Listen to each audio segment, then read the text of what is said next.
Kangaroos have been part of Australia's wildlife for millions of years. Fossil records show their early relatives appeared around 15 to 20 million years ago. Some of these ancient ancestors, like the Balbarids, moved on four legs and didn't hop. They likely climbed, walked, and lived very differently from modern kangaroos. However, recent fossil discoveries reveal an extinct kangaroo ancestor, not yet officially named. They could hop, climb, and walk. This pushes the origin of hopping back to at least 20 million years ago.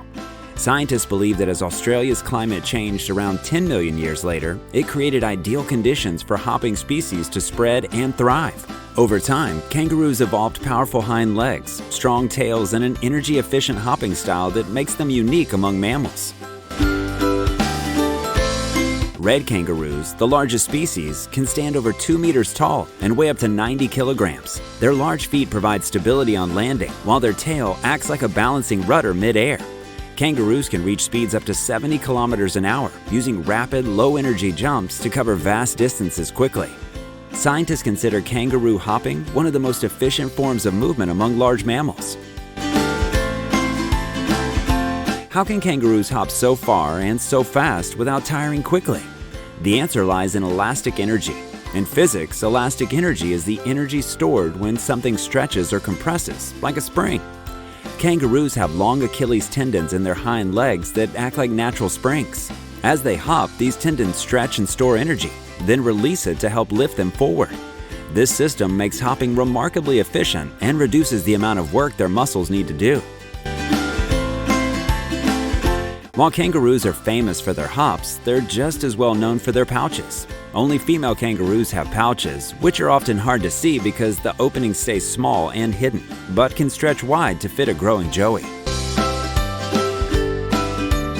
A kangaroo's life begins tiny. A newborn joey, blind and hairless, is smaller than a jelly bean and crawls into its mother's pouch right after birth and continues to grow safely for about 4 months. As it gets bigger, the joey starts leaving the pouch for short trips, returning for milk and protection until it finally outgrows the pouch completely.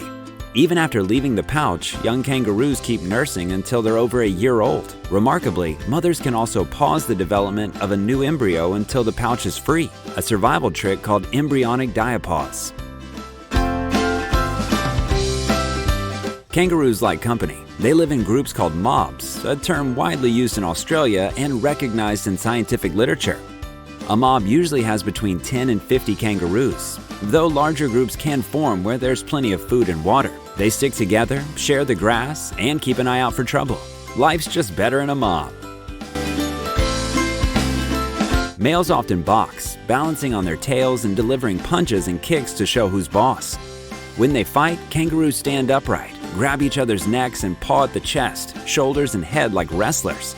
Then, using their strong tails for balance, they kick forward with powerful hind legs that can seriously hurt an opponent. It's like a wild boxing match in the outback, but with big feet instead of gloves. From their ancient origins to their incredible jumps and modern-day challenges, kangaroos remain symbols of Australia's wild spirit. Powerful, resilient, and perfectly adapted to life on one of the world's harshest continents. We hope you enjoyed learning about these incredible kangaroos. Like, comment, and subscribe, and join Fun Facts Zoo for more wild and wonderful animal stories.